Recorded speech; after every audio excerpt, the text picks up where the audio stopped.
Speaking of being organized, we even organized this podcast so that we would have the two Evening Standard columnists together at the same time. Look at that. There he is, the man himself. Hi, Simon Collings, hi, guys. thank you for joining us. We're doing we've got the smoothest transition so far. We got about 21 left, so I'm not sure they're all going to go this smoothly. But yeah, Simon reminded me when I told him he'd be following you that we go from the Evening Standard to the Evening Standard. So those are the kinds of standards we set here in the evening. Alan, it's been a pleasure. Thank you so much again for joining us and for your constant support and friendship and generosity for helping Gooners versus Cancer. The things that you have done for us over the last few years have literally raised thousands and thousands of dollars for the Leukemia Lymphoma Society, and I can't thank you enough for that. So no, well, it's a brilliant cause, Mike, and well done to you and Owen, everybody involved for putting so much effort into it, and especially for this marathon that you're undertaking. I don't envy you. So well done for that. And I'll give you plenty of energy to get yourselves through it. Thank you, and I've got some Red Bull to help me out as well. But yeah. My goal is to have ex-Arsenal legends not envy me. And I'm clearly pulling that off in spades right now. So the chat loves you. Mark says goodbye. Everybody else, thank you so much for your contributions and the questions. Alan, take care, and we'll talk soon. All right. Cheers, Owen. Simon. Thanks, Alan. Take care. Bye-bye. Cheers, Alan. Cheers, mate. All right, Simon, you got to follow that now. Yeah. So tell us about your playing days. What was your favorite match? I think my biggest crowd I played in front of was about 4 people. So we could do something that nobody, I'm sure, ever does, and ask you about transfers. Madison news? No. Real quick, everyone, please go to goonersvcancer.com. Also, you can go to gooneropenmic.com if you want to have a chance to jump on. If you want to ask Simon about transfers, if you want to ask him about his perfect hair, I mean, just be respectful and you can join us. So gooneropenmic.com is the link to join us backstage, and we encourage you to certainly do that as much as possible. And we won't be drawing at the end of this hour, so you've got 2 hours to get your donations in for the next drawing, which is another Ruth Beck art print. So Simon, you pointed out yesterday Aaron Ramsdale's exclusion from the EFL Cup game that they played, which they won and kept a clean sheet. And my thought process was, it isn't necessarily about cup tying as much as it is that maybe he just sucks. Is that a possibility? Well, I'd be slightly worried if he's not getting in Sheffield United's cup team. That would be a concern for me. But I think it was an interesting thing because, well, the noises that are coming out at the moment certainly aren't that Arsenal are going to be signing 2 goalkeepers and getting rid of Leno and getting Ramsdale another one. It sounds more like they'll be bringing Ramsdale in ideally to compete with Leno and both be fighting for the number 1 shirt, and then perhaps at the end of the season Leno then moves on because he hasn't signed his new contract. And if you are planning to do that, and Arsenal had signed Ramsdale and he couldn't play in the cup games for the first half of the season, that wouldn't be very ideal. So I do think there was something in it. It's going to be interesting to see what happens, because I don't know about you guys, but there's a lot of areas that Arsenal need to do, but they are, one injury away from having either Runarsson or a 19-year-old kid who's never played a professional game, in goal. So it's concerning. It doesn't sound like anything's going to happen before Friday. And that, for me, the goalkeeper area feels like the absolute priority at the moment. But even it's as simple as somebody. I keep doing this and forgetting which podcast I listen to, but somebody on a podcast somewhere said this. So there's your credit. It's as simple now. It's as simple now as Leno testing positive and having to go in isolation, and that just leaves us in the absolute muck. But Simon, this window in particular, I find it quite funny that people are talking about the impact of the pandemic and what it's having on this window, and in particular at Arsenal for sales. Players like Hector Bellerin, Eddie Nketiah, people that we thought we would be able to move on for some sort of fee, and the reason for them not moving on seems to be the impact on the market. But yet when we go for a player like Aaron Ramsdale, the price is being quoted at £25 million, which seems slightly inflated in my opinion. What do you think it is about this market that on one half, it seems that a lot of players haven't even got the offers for the option to be moving on, whereas players like Aaron Ramsdale are going for £25 million? It seems like there's two sides of the extreme. Yeah, there's definitely... it's an odd market because the only deals that seem to be being done are either expensive marquee deals of the likes of, Sancho, Grealish, Varane, even Ben White, these big sort of expensive deals. And then there's this huge void and you get to sort of loan deals, free transfers. There's no one really knocking around in the sort of 10 to 20 million market, which is actually where Arsenal want to do a lot of their business. So that's one of the issues they're getting. And also, I think they're struggling from the fact that the only people who seem to have any money are the Premier League clubs, because they've got the broadcast revenue from the Premier League, which, has tied them over. Whereas everyone on the continent, I mean, Barcelona, probably the prime example, is, extremely cash strapped. There's not really any money being spent.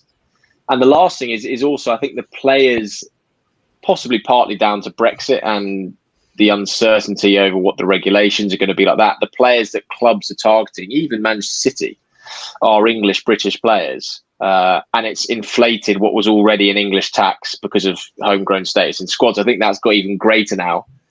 And if you look at the signings that people have made, Sancho, English player, Grealish, English player, Ben White, Ramsdale, there's a concerted effort from these clubs to be targeting English players. And it's raising the price a lot. But I mean, Ramsdale's probably the prime example because, Sheffield United are going to make a profit on a player after they've been relegated during a pandemic.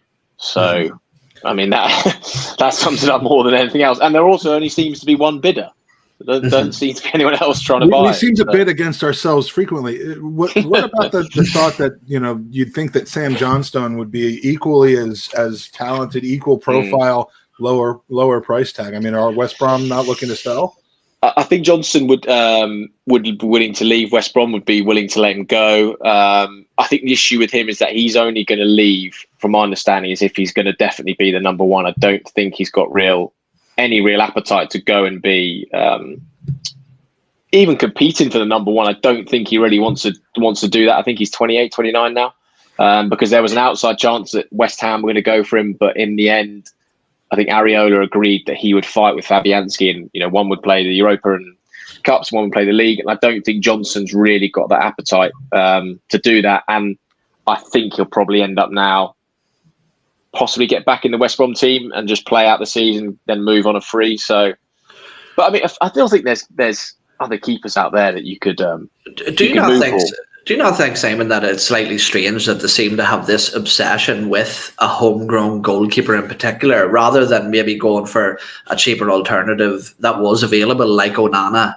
from Ajax, and maybe distributing that homegrown quota throughout the team elsewhere? Maybe like a homegrown right back or a homegrown central midfielder. Or there really seems to be an obsession with that the goalkeeper position in particular.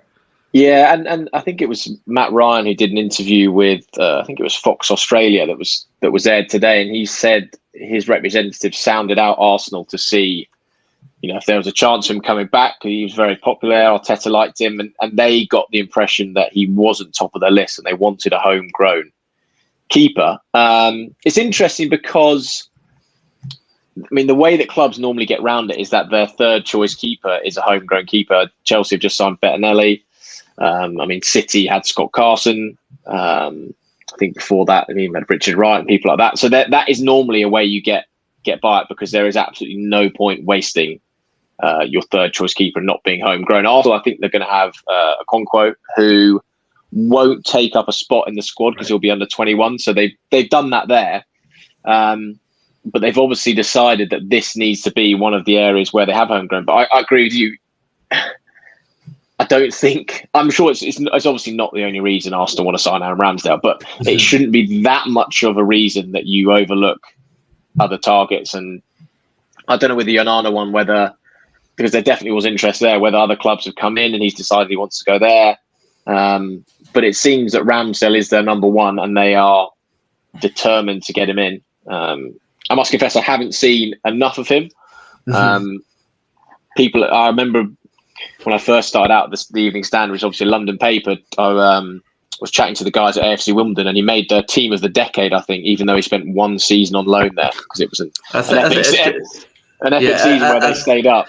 I think, to be fair, has he won Player of the Season at every club he's been at for the last 3 years? So, but whilst sticking with the theme of the homegrown quota thing, because that is a theme that we're seeing throughout this window, Simon, is that we seem to be going for these English talents, and another one is James Maddison, and we've already discussed sort of the lack of creativity within this side, and that obviously is a key position. Now, I've been seeing conflicting reports from different people saying that Martin Odegaard has been and remains to be the top target for Arsenal in this window, and then other reports saying James Maddison.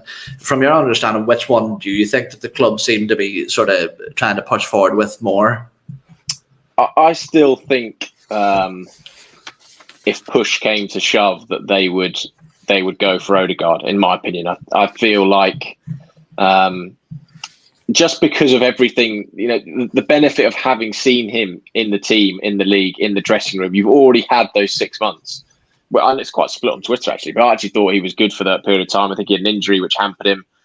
But there was certainly enough in there to make me think that, right, this is a player that Arsenal should keep. And also, I actually went back the other day just to look at I think it was the final day of the season where Arteta was quizzed about it. And he's very cagey on transfers, but he was pretty open there, about as he's ever been, about wanting to keep Odegaard at the club. So I can't see why in the space of 2 months that would dramatically change. I think Maddison is a very good alternative, and I think it's better Arsenal being in this position where it's probably different to the goalkeeper situation, where it seems to be, right, it's Ramsdale or bust. Whereas at least here there seems to be some sort of planning to say, look, we like both these players, let's keep the situation going on. The Odegaard one, I think they're struggling with because the manager changed. He was given a glimmer of hope that at the end of last season wasn't there, and they're kind of having to wait for that to play out. But I think he would be slightly ahead of Maddison in Arsenal's choice, but I mean, not much in it because they're both quality players, aren't they? Where does Yves Bissouma fit into all this? I mean, the trail has gone quiet on that. The only direction that links between Arsenal and Bissouma seem to be going are Bissouma wooing Arsenal rather than the other way around. And it, if we're not interested in him, it would imply that we have bigger targets, and that could be the Maddison link, although I don't know that they're the same type of player. That just kind of seemed like one of these things that's too logical not to make sense, and especially with growing concerns about a guy with the profile of Thomas Partey suddenly becoming injury prone. I hate that concept. But so, I mean, kind of combined question. What do you know about the Partey situation? Is this a lingering injury, or are we likely to go many, many weeks into the season? And is Bissouma still even being considered as a transfer? Yeah, Partey doesn't sound certainly doesn't sound as bad as they feared when it happened. He had a scan the Monday after that friendly, and it's to do with his ankle ligaments. He had one again, I think it was on the Saturday or Friday of that week. So the hope is that's weeks rather than longer than that. I think by the looks of it, they've got lucky with that one. A bit like Liverpool, I think, with Andy Robertson, have got lucky that that's not as bad as it looked on first viewing. And the midfield one's an interesting one because it's all gone pretty quiet since the Xhaka U-turn and him staying there.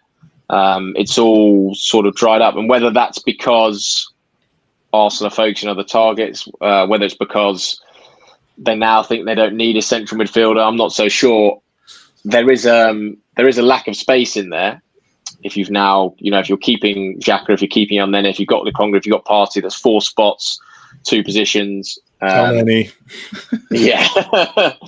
Aziz, if Aziz doesn't go on loan, he's the 5th in there. So, I mean, the Bissouma one, I felt, again, I agree with you, it felt like a sort of deal that would happen because he was so different to what Arsenal had, and that was why I liked him as well. He was a different player to what they've got, but it's gone pretty quiet. And also, I think Brighton are now in an exceptionally strong position where they've obviously banked £50 million from us, and we should ask for the 2-for-1. I mean, what kind of negotiator does? I mean, I know we don't have Dick Law working on this anymore, and we're supposed to have been better at this, but. But do you think now, Simon, that like as you mentioned, there are players like Granit Xhaka seems now to be remaining at the club, and the Hector Bellerin links have dried up, and although there is still time left in the window and opportunities for them players to move on, putting your fandom hat here and taking your journalist hat off for a second, what's your opinion now of going into a season with two senior players who ultimately look as if they've been told that they're surplus to requirement and that they can be moved on, and those opportunities have now fallen short and now they're basically stuck here? How do you feel about going into a season with players that were already being targeted for being sort of subpar to the standard required, and now they're going in under pressure again? Yeah, I think there's certain players where, like the Xhaka U-turn and the situation him staying, I think is fine in my opinion, because I didn't get the feeling with that one that it was one where Arsenal were forcing him out the door. It was more a situation of Xhaka saying, a bit like I feel is a situation with Leonard, where I don't get the sense it is, Arsenal saying, look, we want to get rid of you, get out the door. It's more the player saying, look, I'd be open to trying something new, and Arsenal saying, yeah, we'd possibly be open to trying something new.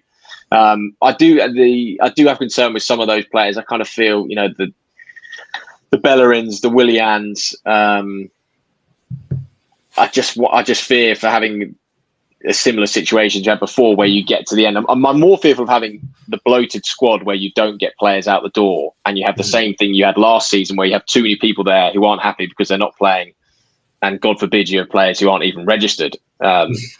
And I think these are around the club. I think these are different personalities. I think Bellerin is a very good person, also very good off the pitch. But I think you also can't be in a situation where you're so bloated and have these players. But I do think, and the feeling is among people, that the market will slowly pick up towards the end of the window. And I even think with some of these players, if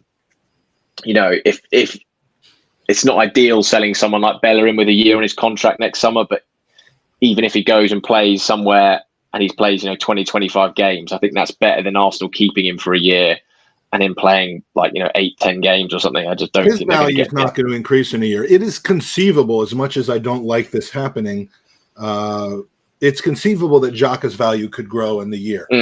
It is not conceivable that Hector Bellerin's value will grow in the next year. And those are two different situations. As much as I want both of them moved on, and don't like Xhaka in the club. And this is the first, mark your count. It's 9:21 now UK time. It's the first of many times during this podathon where I'm going to be racking my head about Xhaka returning to Arsenal.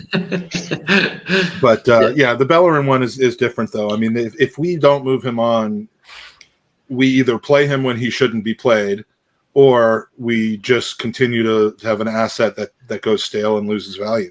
Do you think it's going to boil down to the fact that Arsenal are going to have to surrender to the fact that this market isn't maybe as mobile as they anticipated, and that they may just have to give in to the fact that they're going to have to let a lot of players maybe leave on loan, although it was not ideal? But as I mentioned before, I think as Arsenal fans, we're going to find it very difficult to wrap our heads around the fact that we have no European football at all, and we were a squad last season that failed to register players for competitions. Our squad was that big, and going into this season where you say games are going to be so limited, the need for these amount of loiterers to be hanging around London Colney is just not there, and it just isn't good for dressing room morale. So do you think maybe coming towards the end of the window, they may just give in to the fact of pushing some of them guys out on loan? Yeah, and I think the players, would see the same situation and realise wow, I'm not really going to be playing here. And you make a good point about the squad size, because I was looking back through West Ham last season, Villa to an extent as well, you only if you're just targeting the league, which Arsenal predominantly will, other than try and have a cup run, you only really need sort of 17, 18 first team players. You don't need to be massively rotating. You only sort of need 18 first teamers, and then you can fill the next 3-4 slots in the squad, 23 slots with your Ballagans, your young players coming through. You don't need a massive bloated squad, and I think it's going to have to be a bit of give and take from both sides. One, from Arsenal to accept that they might have to loan someone like Bellerin as opposed to selling him, and also from other players thinking, all right, okay, I'm going to have to accept this deal rather than hang around here for a year. But I think most of those players, you would think they'd get out the door. They're probably going to struggle with someone like Kolasinac. Haven't massively seen his name linked with anyone really. Some sort of Schalke don't want him back again. Well, I think that was an interesting one, because I think if they had stayed up, I think they probably would have kept it. And when they announced the release list at the end of the season, or they didn't name Kolasinac in that, because they were sort of determined to find a way to keep him. And then I think it was a week or so later, they put a statement out saying, look, we financially just couldn't find a way to do this, because he's a player who's on £100,000 a week, and he's entitled to be paid the final year of his contract, the same as Mustafi, Sokratis, Özil, all those people. But then you throw in there's Lucas Torreira, another player I think would be difficult to shift. But the likes of, I think, Bellerin you could get a move for, Maitland-Niles, I think someone in Ketia. So I think these deals to me still feel like things can happen. It's just been incredibly painful for everyone, the club included, fans, that nothing has really gone on. But I looked through most of the league's ins and outs, and there's not really any deals going on. I don't think West Ham has signed a player. Other than the big high ticket deals, we're not seeing huge amounts of money change hands. And speaking of huge amounts of money, Shkodran Mustafi is still McAfee. I'm thinking about how I'm going to stay up later. He's currently employerless, as all of the European leagues are starting. You almost had your spit take moment. Yeah, and I think I know what you're going to suggest. And don't even fucking bother saying it, man. No, we're not. No, I'm just saying, like, as bad as the market is, he can't even find someone to pay him. I mean, is he probably asking too much money from a club to come in for him on a weekly basis, or is free too expensive for a guy like Mustafi? I mean, I do wonder if, talking in a wider point, if everything that has happened with COVID and, the financial situations we've seen with clubs, Barcelona, Real Madrid, bar obviously PSG, who seem to be getting along just fine. Are we going to see a sort of, a collapse in, or certainly a reduction in the wages that are being paid to players, because clubs aren't renewing their contracts?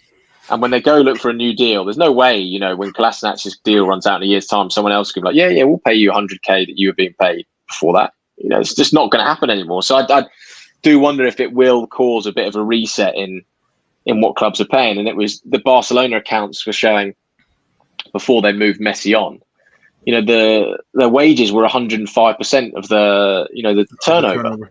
Yeah. Which is madness. If you ran any normal business like that, PSG of the legitimate turnover, it's probably 400%.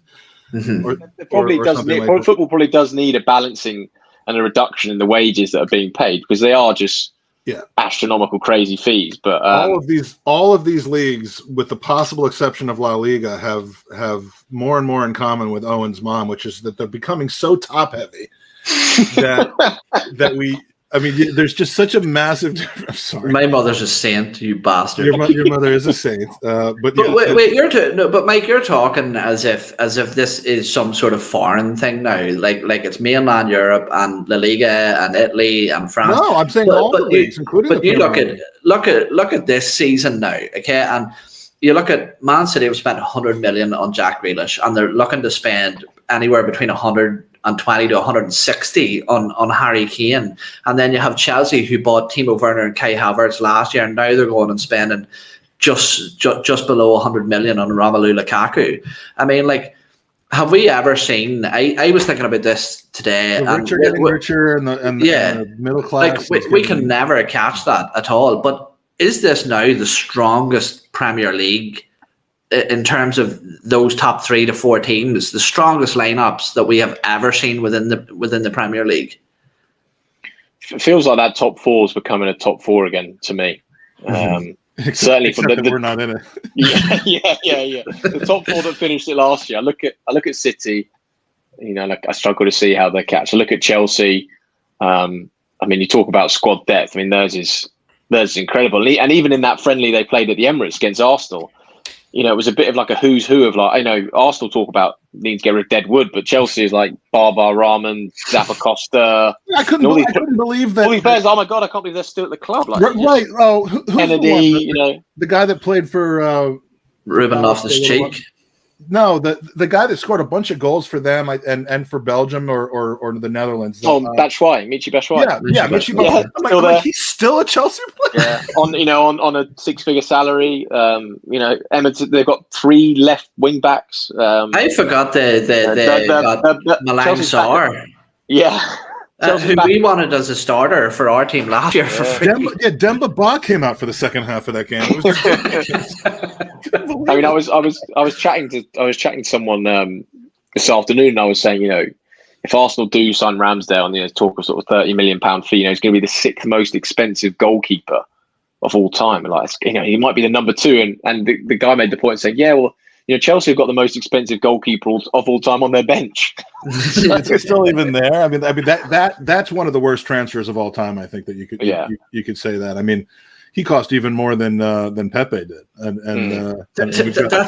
there is that gap with the top 4, I think. But the only one who I feel, and it's the model I think that Arsenal need to look at if they want to break into that, is the Liverpool. Yeah, precisely, where you sell at the right time for big fees, and you buy players who are of a younger age demographic that you can then sell them on. I mean, obviously Salah is the star man and brilliant, but a bit like with Coutinho, I kind of get the feeling if the market in Europe was different and someone came in with a huge bid for Salah, Liverpool would back themselves to sell him and rebuild that team because their scouting and their buying and selling is so good. And that's the way you've got to do it if you're going to challenge these guys with big money. The teams that seem ready to enter that space now are Aston Villa, who got big money. Big money. You could argue they might have overpaid for Danny Ings, but like they're. I don't think that they'll suffer that much from the loss of Jack Grealish, considering how they're replacing them. And Leicester, who hasn't, unless I'm mistaken, they haven't really had that Coutinho sale, that Kane sale, that Grealish sale. They've just bought really, really smart. Leicester are good at the one thing they do is they will sell, and they will sell, you know, but they'll sell for what they want, and they only ever sell one player a summer.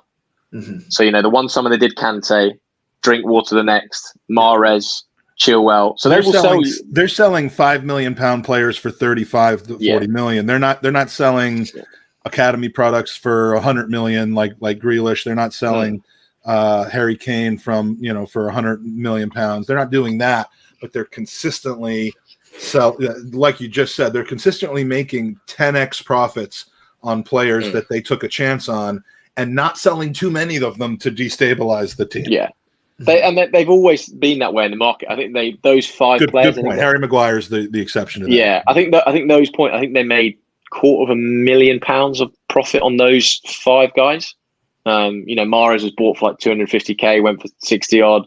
Maguire, huge money. Ben Chilwell, little academy guy. But they set their stall out and they say to clubs coming in. They said to United all summer that summer, this is the fee. We want 85 million for Harry Maguire. We're not accepting any less. You pay that or not.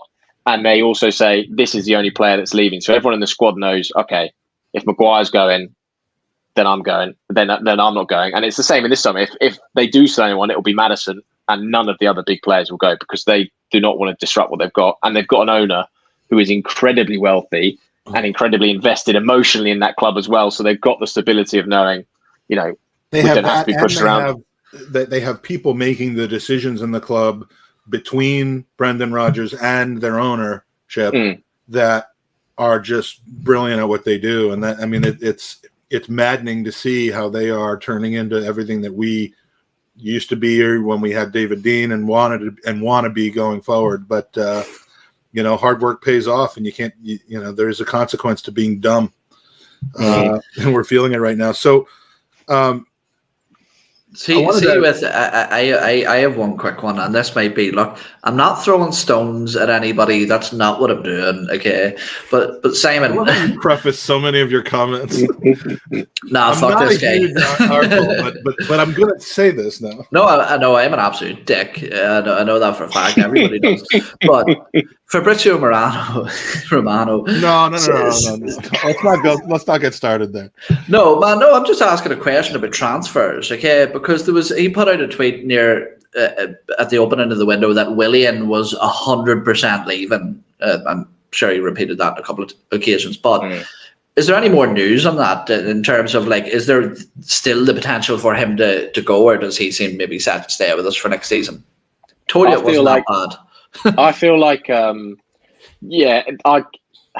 was left out of the squad, wasn't he, for the Spurs game, not in it, and there was no real explanation about why that was. I don't think Arteta was quizzed on it. That for me kind of feels. I get the sense that Willian kind of knows the move hasn't worked out. Arsenal knows the move hasn't worked out. But it's like the other deals. How are you going to move this guy? And I think there was some talk the other day, wasn't there, about a move to the Middle East. I asked someone at the club, and that was, rubbish pretty much instantly. I don't think Willian would want to do that. He's always openly said he would want to go play in the States. Mm-hmm. So I think that's the only real place I can see it happening, where you just, you cut the cord and you say, there's no transfer fee involved. You can pick up his wages. You can take him. I think both him and Arsenal would be pretty open to moving things on this summer.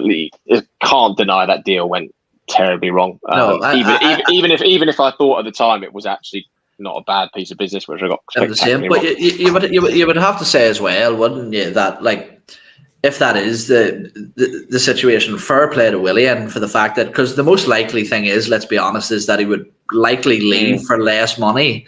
So for a player of his age to sort of take the moral high ground and maybe move on just for the sole purpose of playing more game time, that's quite admirable. I think for him, I think he still has aspirations of playing in that World Cup next December time, isn't it? And Brazil have shown that they will. They are not opposed to picking aging players. I mean, Dani Alves was playing in the Olympics in 38. Thiago Silva still gets picked for squads. So they will, if you're in form, they will pick you no matter what your age is. And I still think that Willian has some sort of aspirations to play in that, which might be a bit of a carrot to try and help Arsenal move him on. Dani Alves showed up in my son's U19 team last week. I don't. I don't understand what he thinks he's doing. It's crazy. So. A non-related Arsenal question. I noticed that you had an interview. I mean, the team that you probably cover most outside of Arsenal would be Watford, if I'm not mistaken. Back in the Premier League again, and you had a conversation recently with every Arsenal fan's favorite Watford player, Troy Deeney, and it was a very interesting article. It was really more about kind of his return to the Premier League and a pretty heavy battle with COVID. Over the last 18 months. I mean, I hadn't realized that, and it sounded like he was in pretty bad straits. But during that interview, which, if you want to expand on it, please do. But did he happen to mention anything about his status as the only person ever to take a penalty that was saved by Petr Cech? I mean, I was in the building that day. I have a video of it taken from the stands, and no, it's not facing my face celebrating. It's actually of the penalty save. But second only to Anfield '89 in my history as an Arsenal fan was that moment. But I've always been fascinated with Deeney because I didn't think he was off base with his cojones comment actually. Mm-hmm. And I know he and his son especially are Arsenal supporters. So the guy's not a bad dude, despite maybe some missteps in the past, legally and otherwise. But I mean, tell us about that interview. What was the tone and what? Yeah, I mean, I sometimes think the only thing that you can accuse Deeney of is perhaps being too honest with his opinions. But as someone who is interviewing him, that is exactly what you want. You want someone to let their guard down, to open up, to tell you the truth, to tell you what they're thinking, even if sometimes he'll say something and goes, oh, look, don't put that in, please take that out, but he was in that interview, we chatted for about sort of 45 minutes because he was bringing out he has brought out a new podcast, which has got a vast mix of different people on it, and he just sort of brought up the thing about COVID. We were just chatting about what life's been like in the social distancing age, and he sort of just dropped in and said, oh yeah, no, I had it, and I've never spoken about this before, and opened up for sort of 20-25 minutes speaking about everything he went through. And as I was sort of hearing it all, and you can read it on the pieces, I think it's still pinned as the top of my Twitter. I was just sort of like, why don't you tell anyone this? Like, this is, it's horrible what you've been through. B, it explains why you were massively struggling during Project Restart, and C, it would probably help people understand, the dangers of this virus that we're living with, and why we need to be cautious and safe with everything you do. And he, perhaps because it's the status they has, is that I didn't want people to, think I was making excuses or, feel sorry for me. He just wanted to wear it, and he is an exceptionally strong person that will take the criticism. He'll take the abuse. He still gets it from Arsenal fans over the Cojones thing. But as the more I've interviewed him, I think 2 or 3 times now, and I do find him I actually really like him. I find him really honest, really engaging. He's probably my favourite person I've interviewed. And he tells it like it is. And I thought his Cojones comment, was pretty bold. I'm not sure if I would have personally said that on, broadcast national TV, but we've all probably thought that at times about the way Arsenal play. I remember that game, and I mean, I remember I was in Chicago on work that weekend, and we did a podcast after that game with Danny from the Bergkamp Wonderland, and we just basically, Andy and Danny and I went over, but like, okay, he's a jerk, no one wants to hear that, but if you watched the game that they had just played, he was absolutely right. I mean, like, it needed to be said as much, and trust me, I took every joy in bantering him when he missed that penalty against Petr Cech and so on. But, he pretty much exposed a pretty obvious underbelly of Arsenal. So you can't really hold that against him too much. He's no stranger to saying controversial things. I mean, did you see what he said on the day that Watford went down on the interview straight after the match? And do you want to know what? That's something that's completely dying out. I think that with all the media training that players receive now, they can often come across as robots, and I think it's actually quite refreshing, whether it's appropriate or not for daytime TV or whatever you think of it. I think it's quite refreshing for a footballer to be so honest. Yeah, I massively agree with you, and there are very few, people you speak to who aren't heavily media trained. I actually felt with the England squad this summer. I mean, they are media trained, but I do feel they were given the license to, express themselves and get us an insight into their personality. And they came across as very young, likable lads who you wanted to root for. People like Marcus Rashford, people like Bukayo Saka. You get a bit of an insight into them, and when they show their personalities, you realise, wow, these guys are actually, really inspiring people. Particularly someone I think like Saka. I love that video that Arsenal put up the other week when they saw, the wall of support he had got from fans all over the place. They'd organised it for him.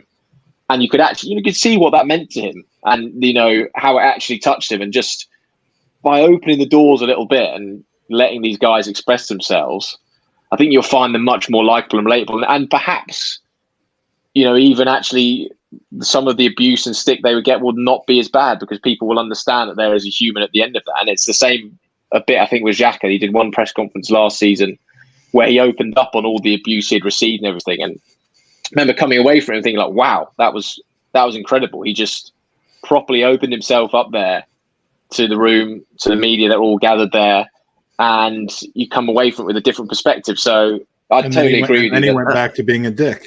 I mean, I'm going to have to do this before I praise these people. So it's just natural. Sorry. What did you make of the crowd at White Hart Lane giving Bukayo Saka a standing ovation in the North London derby? What did you make of that? Can I just say, because I'm interested in your in your feelings about that. If Kane had missed the 5th penalty against Italy and lost that, and had a difficult story, and I understand the racial differences between the two and the abuse that they met.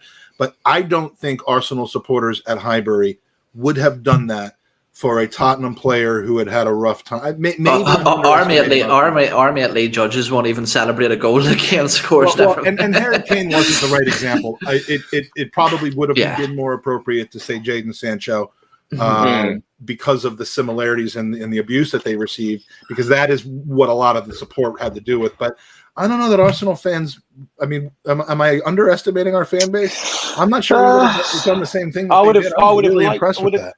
Yeah, I thought it was brilliant. And I would have liked to think that Arsenal fans would have done the same. If it was, a player in that same situation of, I think you've got to take in the race element to it, the fact that he's a teenager, the stage that it was on.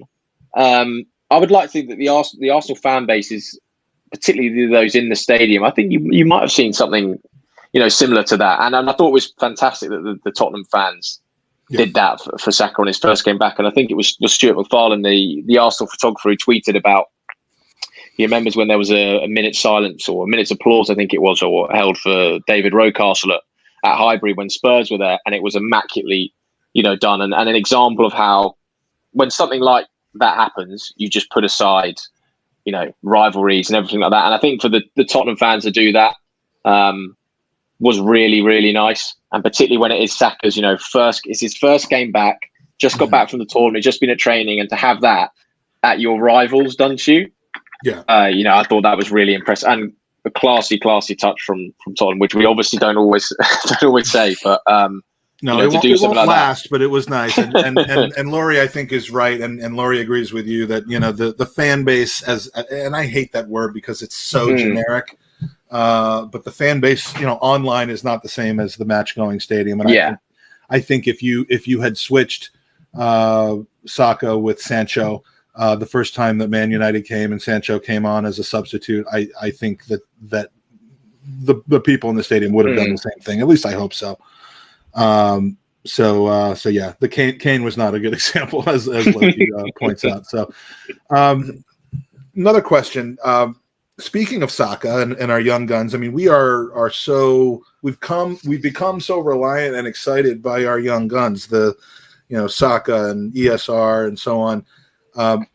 Do you see the potential for a regression in any of those that have already made it to the first team? And alongside that, who do you think is the next person to break through? I mean, we've got, Norton Cuffey, we've got Aziz, Olayinka, Charlie Patino. I mean, there's a lot of names out there that are not yet out on loan. Who's the next ESR who was who was the next Saka to break in? Yeah, I mean, starting with the first bit on terms of, do I think any of them are going to regress? I don't particularly not with Saka and Smith Rowe. I feel like that Euros, I know it obviously ended badly for Saka, but the confidence he should take from performing on that biggest stage, particularly in a game like the Germany game, should make him feel 10 feet tall. And he was already carrying that Arsenal team for a lot of last season. And I think only the issues and difficulties at the end, I think it's only going to spur him on and make him come back stronger. Smith Rowe, from what I've seen him in pre-season, just looks like he's filled out a bit of, looks a bit more like he's grown a bit, put a bit of muscle on. Looks a little bit more like Owen's mom. She played number 10 because Arsenal need another one. No.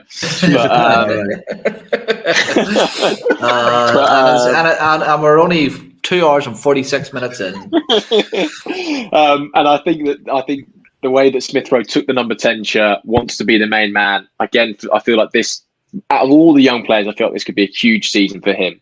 But there is a reliance on the young players, and I'm writing my preview for the season at the moment, and it's kind of around the theme of this was supposed to be the big rebuild, but we're now just banking on the young kids doing it again. And in terms of the next ones who could come through, the most excitement, I think, at the club is around Charlie Patino. I think Charles Watson-Gold did a piece on him a couple of days ago, maybe earlier this week, with some of the guys who discovered him, some of the scouts, and they were absolutely raving about him. Looks like an absolute quality player. The one who, if he doesn't go on loan, and I'm kind of disappointed Arsenal don't have Europa League football, because I think it'd be really big for him, is Miguel Aziz. He's another one who I was watching a bit in pre-season, just looks like he's filled out a bit, looks a bit more, like he's ready for the physical side of it. And if Arsenal were in the Europa League, and hopefully he will play those Carabao games, he'd be someone I'd be giving minutes to over an El Nene, because I feel like there's a player in there. Just the way he sort of, moves around the pitch, I always liked, but he now looks like he's beefed up a bit. So he's the one I would be looking at this season, maybe breaking in. Balogun, obviously, we know about, want to see what he's doing, but has he beefed up this season? Beefing up seems to be an important factor in making the first. That's what Look, I've been trying to follow the same lines as them. I've been beefing up continuously for the past 10 years. Owen and I should have a statue outside the Emirates by now, considering how beefed up we've got. Do you remember last summer, though, there was all those pictures going around of Martinelli, who had beefed up partly because he had his injury, so he had the time to sort of develop himself. And Saka's a bit of a different situation, because he has always been physically very strong, very quick, and even at youth level, they actually was like, this guy could comfortably play ahead of his years. But there is a massive part of it, and I've been rewatching the Last Dance documentary about the third, fourth time, and it always, whenever I think of these young players beefing up, it always reminds me of Michael Jordan when he was getting knocked around by Detroit, and he came back pumped on a bit of muscle. So it is a big stage of it. And I think certainly for someone like Smith Rowe, if he wants to play in that number 10, he's got to have a bit of band. But he's one of the players in pre-season that's actually made me feel slightly more confident than I was. They're beefing up like Michael Jordan, and me and Mike are beefing up like William. we're look, Simon, I know what you're thinking. We're wearing weight vests, mate. All right, we're training AF. Yeah, we're training AF. I got my diet protein bars here. I'll be 100 pounds lighter by the end of this podcast. Charlie Patino, Don Juan asked what position he plays. He's a defensive midfielder, central midfielder. Yeah, he's. I think when he was younger, he was playing more sort of like a number 10 left-footed player, but he's dropped a bit deeper now. And I think longer term, I think he'd play in that sort of 6-8 sort of role. So that's probably one of the good things about keeping Xhaka around is. As a role model to learn off, someone he's an exceptional trainer, brilliant work ethic, clearly knows a bit about the game.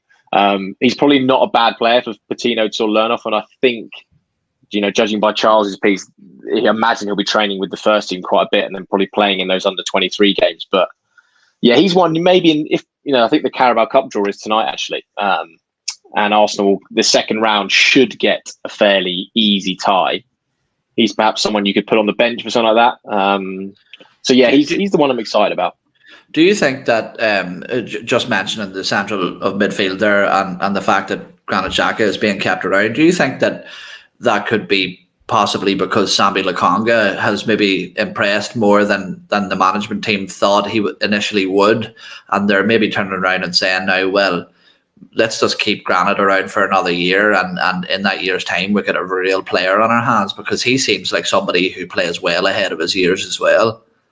Yeah, I think the whole Xhaka one kind of got we've seen how important a part he is of the way Arsenal play, because he basically just plays every single minute under Mikel, and I never got the sense with that was Arsenal going like, right, we want to shift Xhaka out here, we want to move him on. It was more a case of him kind of feeling like, maybe want to try something new, and Arsenal saying, yeah, if we get the right money, then we'll let you go. Because, at the end of the day, Arsenal could have, if they wanted to, sold Xhaka for less money, couldn't they? They could have said, let's just get him out the door, let's get it done. But so they said, no, that's not what he's worth and what he's worth to us, so we'll keep him. They were never really felt under that pressure, desperately to move him on.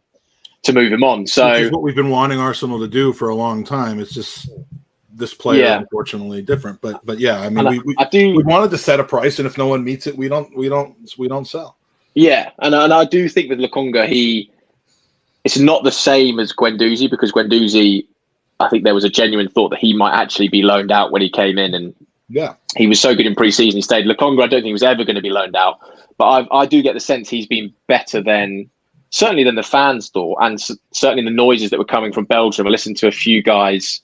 Sort of Belgian experts who are on a few podcasts saying, this guy's very raw, you've got to be careful with him. And I still think Arsenal do. But from what I watched in the Chelsea and the Spurs games, there was enough there for me to think yeah, I'd start you against Brentford. I would give you the nod because there's no party. I would give you the nod over El Nene and see how you go. Particularly if he's playing alongside like a Xhaka. I'd be a bit wary if it was, Lokonga playing with El Nene. I do think someone like Xhaka being in there, experienced, tactically very astute, knows what he's doing, could be a good partnership for him. But yeah, Lokonga is another player who's given me some excitement for the season. He seems to have this ability, not only as the way I described it, is Granit Xhaka has the ability to retain the ball and then pass back. Sambi Lokonga seems to have the ability not only to retain the ball, but retain it and then make a positive situation out of that ball retention. Probably much like Thomas Partey, I would actually say he seems in the scraps that he seems to come out much like Thomas Partey. So I agree with you. I think he's massively exciting, and that could be a real coup for Arsenal in this window. There was that one pass, wasn't it? I think it was the Chelsea game for the Willett goal that never was, where Lokonga got the ball and he sort of clipped it in between the fullback and the centre back, and that was a pass of real quality. And that's sometimes where Arsenal do struggle, is the transition of getting the ball forward quickly. I agree with you. I think Xhaka is very good at keeping the ball retention, but when he hasn't got Partey alongside him, it doesn't work as well. And I think Xhaka's been a bit of a victim that of all the years he's been here, we've never really found a great partner for Xhaka in central midfield. I think him and Partey is going to be a good partnership. And it was just annoying that when we got to, crunch time in the season, Xhaka started playing left back for 4 or 5 games. That was probably an error with hindsight. But that was an error with forethought. Well, I remember there was a couple of games where it worked well, and then it didn't. In the first leg, it didn't work well in Villarreal, and that was when I thought, right, second leg here, now needs to change it. And obviously, then Tierney was due to start, pulls out, and Xhaka goes back in there, and it was like, oh. And then the very next game where Saka played left back and had a barnstorming game. And why didn't we just do that to begin with? It's easy to second guess. Yeah. With the few minutes that we have left, Simon, I want to get your top 4, your bottom 3, and where Arsenal finishes if they're not in either of those 2 groups. But I want to just point out, it's been a good hour for Gooners versus Cancer. We've had a handful of donations, including one very, very generous donation. We are now at $3,640. This is just for this podcast, just for this week. We've got about 8,000 or 9,000, about 9,000 raised prior to this special through the Orlando fundraiser, through general fundraising, through our FIFA tournament that's winding down to its final stages. But just for this podathon, we're at 3,640. Thank you to Stephen Manios, a friend, a future neighbor of mine down in Florida, all around great guy, massive Gooner, and a very generous donation from him as well. So we're 72% away to our goal, and we're just in hour 3. I'd love to just smash that goal and keep raising it if we can do that. So thank you for everyone that's donated at GoonersVCancer.com. Our next drawing is going to be in just about an hour from now. As we go through the night, the drawings will be less frequent, and then probably for the last 12 hours of the podcast, we're going to have a drawing every single hour for jerseys, for T-shirts, and for prints. So thank you to everybody that's donated. Simon, you're now Ask is saying, I want that Highbury jersey. Let me clarify. The Highbury prize is a commemorative T-shirt that they gave out at the last game at Highbury against Wigan. It's not the jersey they wore that season. It's not the red currant jersey. It's the shirt that they handed out to everyone that was at the game to wear, except this shirt was never taken out of the bag. So it's in excellent shape, and it is more valuable considering where it's coming from, which if you tune in at 9 a.m. tomorrow UK time, you'll learn more about. So your top 4, Simon, who do you? Yeah, I mean, we had to do this. We had to do this for work the other day for Friday's paper, I think it was. So I've gone for pleasure. And now I'm doing it for play. Yeah, so I've gone for City to be champions. I I've got Chelsea second, United third, Liverpool fourth. And my bottom three, I had Norwich, Burnley, and Watford. That's my three to go down. I think bang on, man. I think Watford could maybe stay up. I kind of feel Burnley have just run out of lives a bit. I think Dyche's done a fantastic job there, keeping them up so many seasons. But I just wonder if I haven't really seen them do much this summer unless I've been missing business going on. His enthusiasm is gone too. I think the conflict with the board and lack of investment, I'm not sure Dyche's heart is in it. Yeah, and I think the only other one I think would be interesting, they do look like they're trying to spend the money from Ings going, but is Southampton they feel like Danny Ings' goals are massive. They're obviously going to lose Vestergaard as well now. If they don't spend that money right, they, for me, could get sucked into that. There are teams like Southampton, Palace, Newcastle, Palace, where Sheffield United, where they really kind of outkicked their coverage, as the American football phrase is, and they're just slowly coming back down to earth. And I think Burnley might be one of those teams that's been up for 5 or 6 years, or I don't know exactly how long that might be done. I think Palace might be in the same boat as both of our first two guests, Elliot and Smudge, both said that they might be in the bottom three. I'm really surprised that nobody thinks that, and do you want to know what? I agree, but nobody thinks that Brentford is going to go back down. Yeah, I'm not hearing that so far. I don't know. They seem to be a team on the rise, though. I mean, kind of in the way that Palace were when they were promoted most recently 8 or 9 years ago. Mm-hmm. And I think Brentford, even if they did go down, I kind of feel like they'd be the best equipped to go down, just because the way the club is so well run that I don't feel like if they've come up this summer and they've not spent loads of money and gone crazy. They've just stuck to the plan of what they always do. They recruit very well. They have Premier League quality players on their squad already, though. So. Yeah, and I think they've got a brilliant manager. I think Thomas Frank is a really, really top manager. Very, very likable person. And I wouldn't be surprised if in 4 or 5 years' time he's managing a big Premier League team. Mm-hmm. So and Arsenal's finishing spot, seeing as how Arsenal's finishing spot. Yeah, I think they're going to finish 6th. I think.